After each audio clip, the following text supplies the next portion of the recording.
Matuling lumipas ang mga araw, 5 buwan ang nakakalipas simula nung sinabi ni Sam kay Alexa ang tungkol sa mana. Akala ni Sam ay babalik na sa piling ito si Joshua at magbubuhay doon niya na ito sa hacienda. Ngunit, hindi pala dahil lalong naging sweet si Joshua kay Alexa at hindi na mapaghiwalay.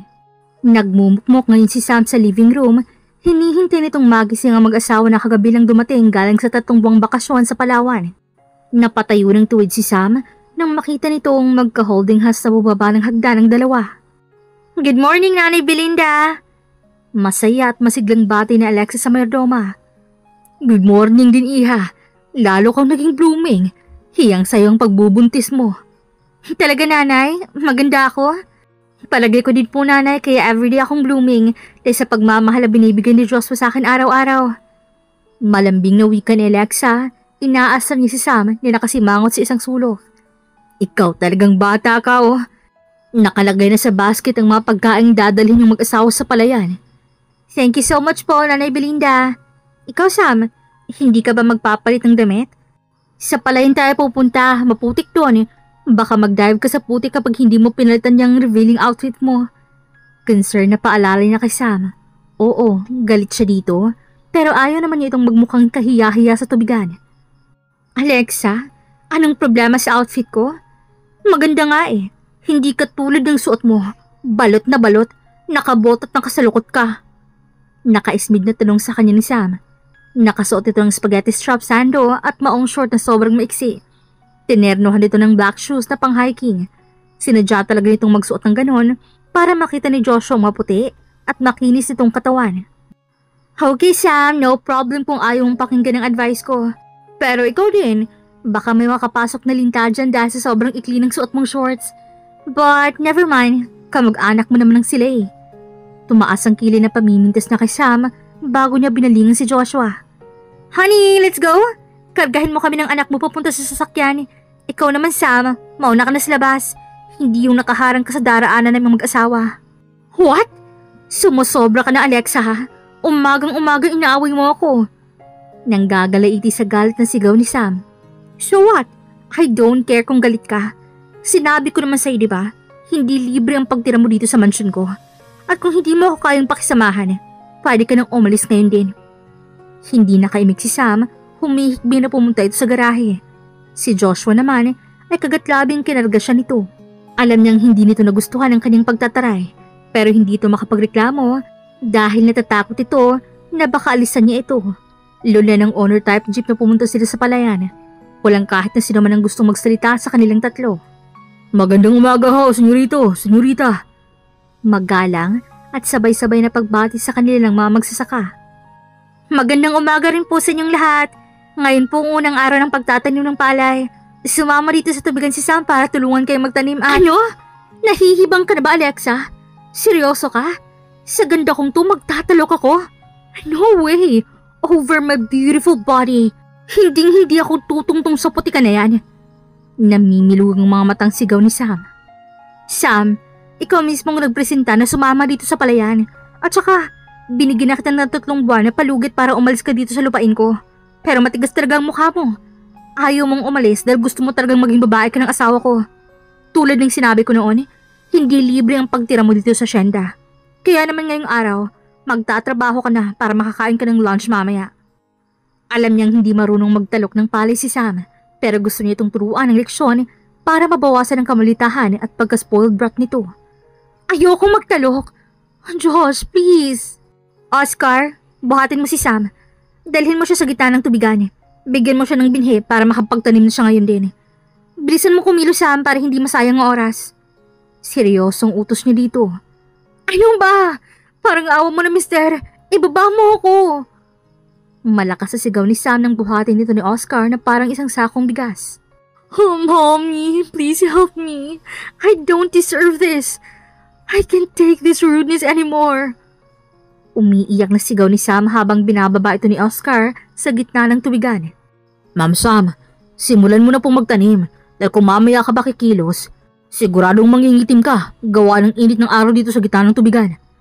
Malambing na utos dito ni Oscar. Pinilit ni Sam igaw lang sapatos itong nakalubog sa putik. "Kainis!"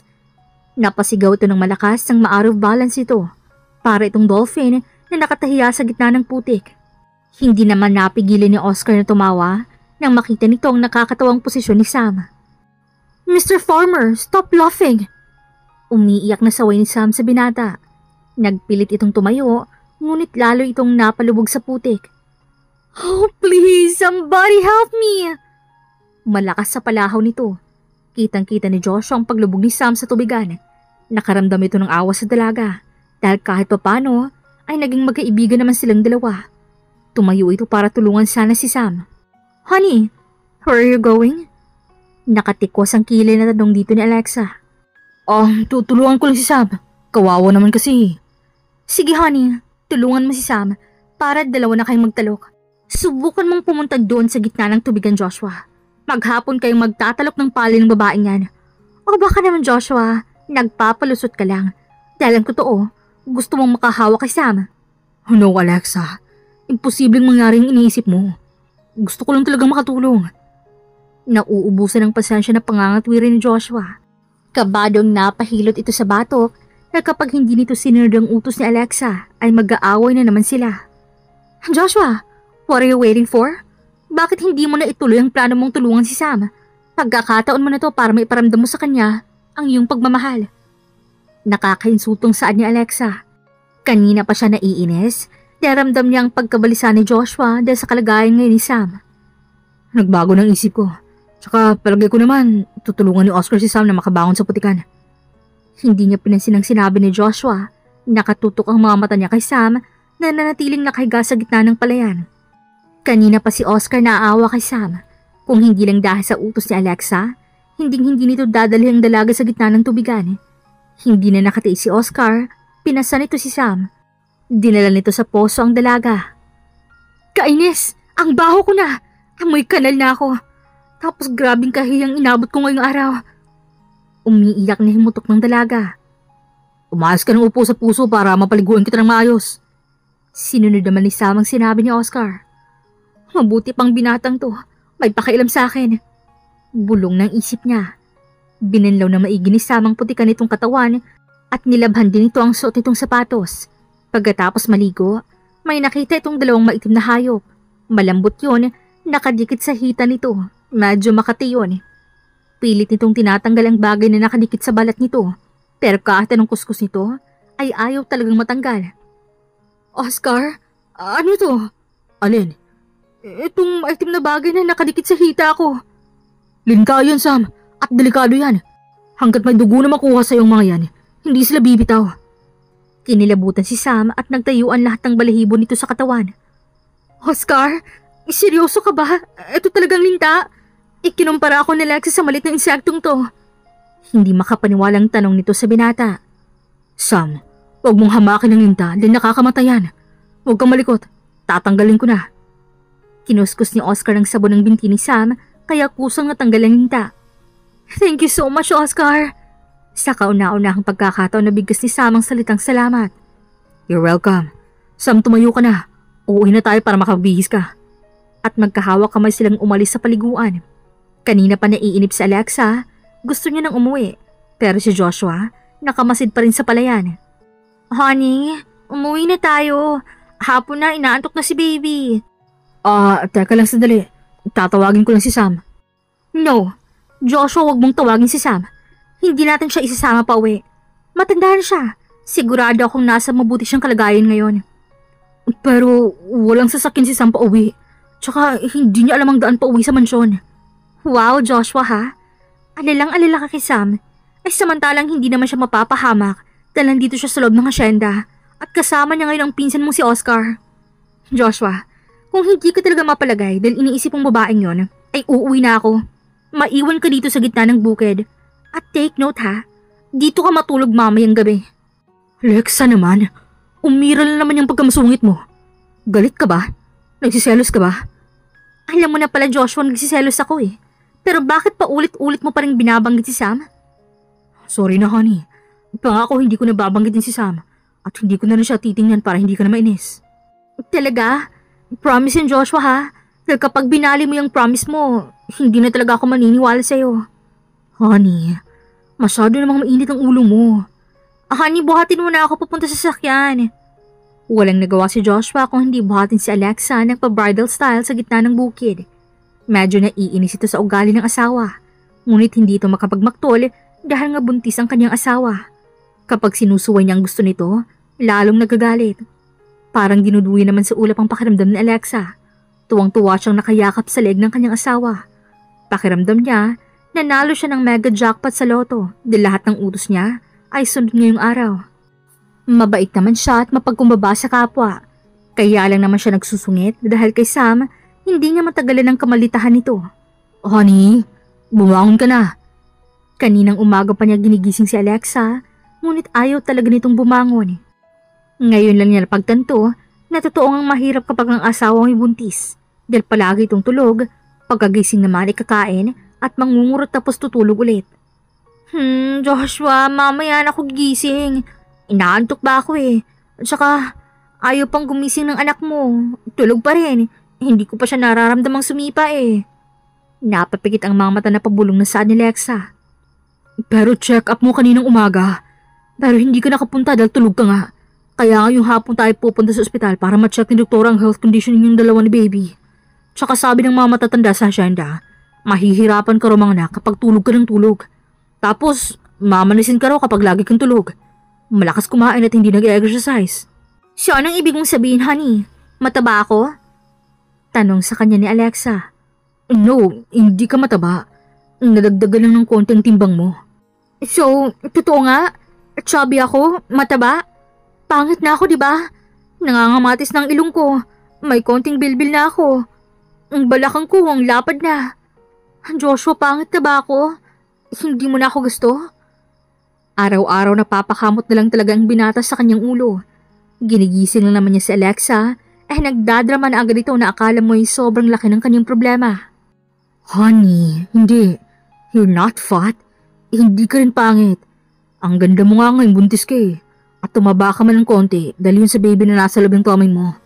Lagi mong tatandaan, mahal na mahal kita kahit tumaba ka pa. Pag-aalo niya kay Alexa na nagsisimula ng mga matis ang ilong. Talaga, honey? Baka naman nililoko mo lang ako dahil gusto mong makaisa. Humagalpak siya ng tawa dahil sa kalokohan ng kanyang asawa. You know me naman, honey. Hindi ako marunong magloko. Okay lang sa akin kahit 9 months na hindi makascore dahil mas hihintayin kong paglabas ng baby natin. Sa bagay, hon, malapit na rin ako mga anak. Ikuha mo naman ako ng breakfast, honey. Gusto ko ng itlog na 2 dilaw sa loob at gusto ko rin kumain ng makopa na magkadikit. Pakiramdam niya anytime bigla na lang siyang mabubul sa sahig dahil lahat ng pagkain na gusto ng asawa ay ang hirap hanapin. Gusto pati ni Lex ang kakainitong prutas ay magkadikit kaya hilong-hilo siya bago niya makuha ang pagkain na gusto nito. Alexa, bumangon ka na. Sabahin tayo maghanap ng gusto mong kainin. Binuhat niya si Alexa dahil kung hihintayin pa niya itong tumayo, siguradong aabuti na naman sila ng gabi. Sa kabilang kwarto naman, 2:00 na ng hapon pero nakahiga pa rin si Sam sa kama. Tinatamad siyang tumayo na sumasakit ang puso niya dahil sa menstruation. 4 na araw na siyang namamalagi sa bahay nila Oscar. Hinihintay niyang pagbabalik ni Joshua. Ngunit kahit ang anino nito ay hindi niya matanaw sa malayo. Mabuti na lang, sobrang bait ng mga magulang ni Oscar. Prinsesa ang turing ng mga ito sa kanya dahil walang anak na babae ang mga ito. Babe, hindi ka pa babangon? Bukas na tayo uuwi sa Manila. Bigla siyang napalingon sa pinto nang biglang magsalita si Oscar. Babe. Ayan ka na naman, Oscar, sa babe na sinasabi mo. Ilang beses ko bang kailangang sabihin sa'yo na huwag mo akong tatawaging babe dahil hindi mo ako partner. Hindi pinansin ni Oscar ang pagtataray niya. Sa lubong ang kilay na humiga ito sa kanyang tabi. Babe, tell me, what's wrong? Sabihin mo sa akin yung dahilan kung bakit kaninang umaga ka ba nakasimangot. Malumanay na tanong nito, hindi niya maintindihan kung totoo bang concern ito sa kanya o gusto lang siya nitong asarin. Hindi mo na kailangang malaman kung bakit nakasimangot ako dahil kahit sabihin ko sa iyong dahilan, wala ka rin namang magagawa eh. You're wrong, babe. Expert ako sa paggamot ng iba't ibang klase ng sakit at magaling din ako manakit, lalo na sa babaeng mataray. Pero ubod naman ang lampa. Napalunok siya dahil feeling niya siyang babaeng tinutukoy ni Oscar at baka nga kapag napikon nito sa kanya ay itapon siya nito sa labas ng bintana. Sam, sabihin mo na sa akin yan kung anong problema mo, bago ko pa maisipang dagdagan ng problema mo. Tumaas ang kilay niya sa kayabangan ni Oscar. Manang-mana ito kay Joshua, makulit, mayabang, maalalahanin, maalaga at mausisa. Sa bagay, magpinsan sila kaya halos parehong-pareho ng ugali. Masakit ang puson ko dahil may buwan ng dalaw ako ngayon. Kaya pwede ba, Oscar? Lumabas ka na para makapagpahinga na ako ng maayos. Okay, babe. I have a better solution to your problem. Excited at kumikindot na saad nito. What? Nakatikos ang kilay na tanong niya dito. Maglaro tayo ng bahay-bahayan. Ako ang tatay, ikaw nanay. Sigurado kapag lumobo yung tiyan mo, 9 months kang hindi magkakaroon ng buwan ng dalaw. Walang kagatol-gatol na sagot ni Oscar sa tanong niya. Bastos! Sisipain sana niya si Oscar, kaya lang, mabilis itong nahawakan ng kanang binti niya at hindi nito pinakawalan pa. Don't tell me, babe. Kabayo ka na rin. I heard from the other farmers na paglilinisin ka rin ni Ate Alexa ng kwadra ng mga kabayo. I can't wait for that day. Gusto kong makita kung paano ka gumulong sa dumi ng kabayo. Sigurado naman ako na hindi ka marunong maglinis ng kwadra. Dahil senyorita ka sa bahay ninyo, di ba? Inis na inis siya kay Oscar. Gusto niyang saktan ito pero hindi niya magawa. Dahil totoo naman ang sinabi nito nang wala siyang alam sa gawaing bahay at lalong hindi siya marunong maglinis ng kwadra. Oscar, totoo bang balitang nasagap mo? Tell me, nagbibiro ka lang naman, di ba? Nanubig ang mga matang tanong niya dito. Ine-imagine pa lang niyang lilinis siya ng dumi ng kabayo ay nagtatayuan ang lahat ng balahibo niya sa katawan. Seryoso ako, babe. Simula araw bukas ng umaga ay ikaw nang magiging yaya ng mga kabayo. Kaya kung ayaw mong maging yaya ka ng mga kabayo, mag-impake ka na. Ihahatid kita bukas sa Manila para guminhawa na ulit ang buhay mo. Okay. Labag man sa kanyang kalooban, sinang-ayunan niyang sinabi ni Oscar dahil kung magmamatigas siya lalo, ay lalo lang siyang mahihirapan. Good decision, babe. Nakangiting sabi ni Oscar. Natigilan pa siya nang bigla siya nitong hinalikan sa talampakan bago ito sumisipol na lumabas ng kwarto. Hindi naman talaga ni Alexa paglilinisin ng kwadro si Sam. Sinabi lang yun ni Oscar para pumayag na si Sam na umuwi sa Manila. May lihim kayang pagtingin si Oscar kay Sam at paraan yun para hindi na magselo si Alexa.